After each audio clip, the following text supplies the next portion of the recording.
Bertemu lagi bersama saya di Handayani Kusuma. Di sini saya akan menjelaskan tentang materi kelas 4, tema 7 keberagaman, indahnya keberagaman negeriku. Subtema 2, indahnya keragaman budaya di negeriku. Pembelajaran 1. Jadi di sini kita akan belajar tentang ilmu pengetahuan alam atau IPA. Baiklah adik-adik, tujuan pembelajaran kita hari ini yaitu mengenal apa itu gaya listrik di dalam kehidupan sehari-hari. Nah, sebelum kita belajar, memulai pelajaran kita hari ini, alangkah baiknya kita berdoa terlebih dahulu. Dan kalian sebelum belajar jangan lupa berdoa terlebih dahulu ya adik-adik. Nah adik-adik, selanjutnya kita akan masuk ke materi menjelaskan gaya listrik dan kegunaannya dalam kehidupan sehari-hari. Gaya listrik itu apa sih? Jadi gaya listrik adalah gaya yang ditimbulkan oleh benda yang bermuatan listrik. Nah, listrik ini memiliki dua jenis muatan, yaitu muatan positif dan muatan negatif. Bisa kalian lihat. Nah, lalu dua benda yang bermuatan listrik sejenis jika didekatkan akan tolak-menolak. Akan tetapi, jika dua benda yang bermuatan listrik tidak sejenis, jika didekatkan akan tarik-menarik. Nah, bisa kalian lihat gambar di atas ini. Nah, selanjutnya itu ada listrik statis.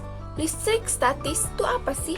Nah, listrik statis itu adalah muatan listrik pada suatu benda yang tidak mengalir. Hal ini dikarenakan muatan negatif tidak bergerak ke dalam benda tersebut.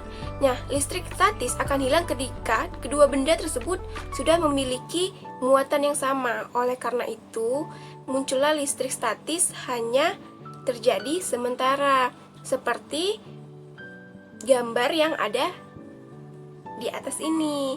Nah, berikut ini beberapa contoh listrik statis dalam kehidupan sehari-hari. Bisa kalian lihat.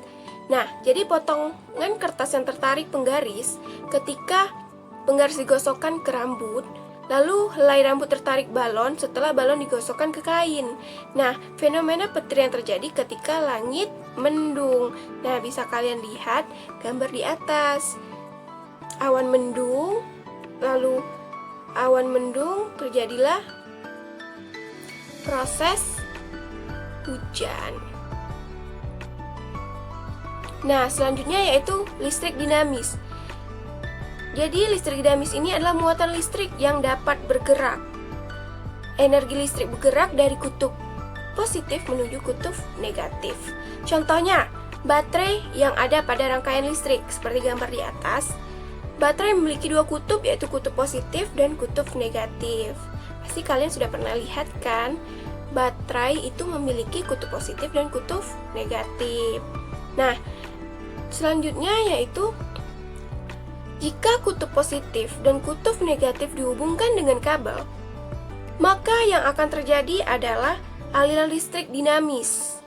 Aliran listrik dinamis juga ada pada rangkaian listrik di rumah. Nah, aliran listrik dapat dihentikan jika penghubungan antara kutub penghubungan diputuskan menggunakan saklar. Nah, seperti itu anak-anak.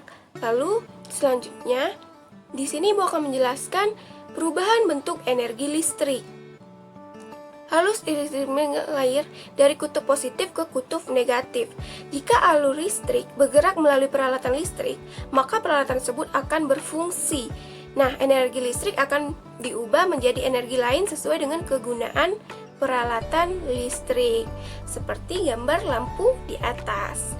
Nah, berikut ini beberapa perubahan energi listrik pada peralatan listrik. Yang pertama yaitu energi listrik menjadi energi gerak. Contoh seperti gambar di atas, yaitu blender. Cara kerjanya bagi listrik mengalir dan melewati blender. Jika saklar pada blender dinyalakan, maka energi listrik yang masuk ke blender akan diubah menjadi energi gerak. Nah, alat penghalus dalam blender akan bergerak menghaluskan bahan-bahan makanan yang masuk ke dalam blender. Jadi, pasti kalian sudah pernah melihat jika orang tua kalian sedang memblender sesuatu atau memblender cabai. Oke. Yang kedua yaitu energi listrik menjadi energi bunyi. Contohnya bel listrik. Cara kerjanya energi listrik mengalir melewati bel listrik. Nah, jika kabel bel listrik dihubungkan ke sumber listrik, maka energi listrik akan masuk ke bel listrik dan diubah menjadi energi bunyi. Nah, seperti gambar di atas, yaitu saklar bel listrik. Lalu yang ketiga. Nah, yang ketiga yaitu contohnya lampu. Nah, pasti kalian sudah pernah kan melihat lampu seperti di rumah kalian. Nah, jadi cara kerjanya lampu ini, energi listriknya mengalir lewati lampu. Jika saklar lampu didekatkan, maka energi listrik yang masuk ke lampu akan diubah menjadi energi cahaya. Lampu akan menerang. Nah, selanjutnya yang keempat, yaitu energi listrik menjadi energi panas. Bisa kalian lihat gambar di atas. Jadi contohnya seperti pemanggangan roti. Nah, cara kerjanya pemanggangan roti ini, energi listrik itu mengalir melewati pemanggangan roti. Sehingga jika tombol pada pemanggang roti ditekan, energi listrik akan memanas elemen pemanas pada pemanggangan roti. Jadi pemanggang roti itu akan melakukan fungsinya, yaitu memanggang roti. Nah, jadi cara kerjanya itu mengalir melewati panggangan roti. Nah, lalu yang kelima, bisa kalian lihat di atas, yaitu contohnya seperti televisi.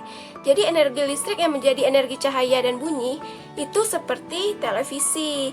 Nah, jadi cara kerjanya itu energi listrik mengalir ke televisi jika tombol power pada televisi ditekan, dan energi listrik akan masuk ke dalam televisi dan diubah menjadi energi cahaya dan bunyi.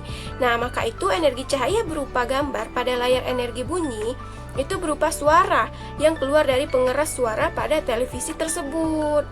Nah, jadi dari sini kalian pasti tahu kenapa TV itu menggunakan energi listrik lalu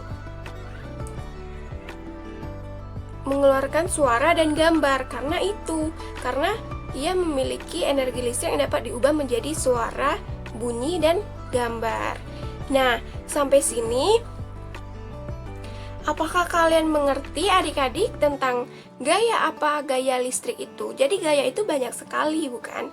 Nah, di sini saya menjelaskan tentang gaya listrik. Jadi gaya listrik itu, baiklah adik-adik, semoga pembelajaran kita hari ini bisa kalian pahami apa itu gaya listrik, dan saya harap kalian mengerti setelah saya menjelaskan materi tersebut. Baiklah adik-adik, jangan lupa kalian belajar di rumah dan kalian menjaga kesehatan.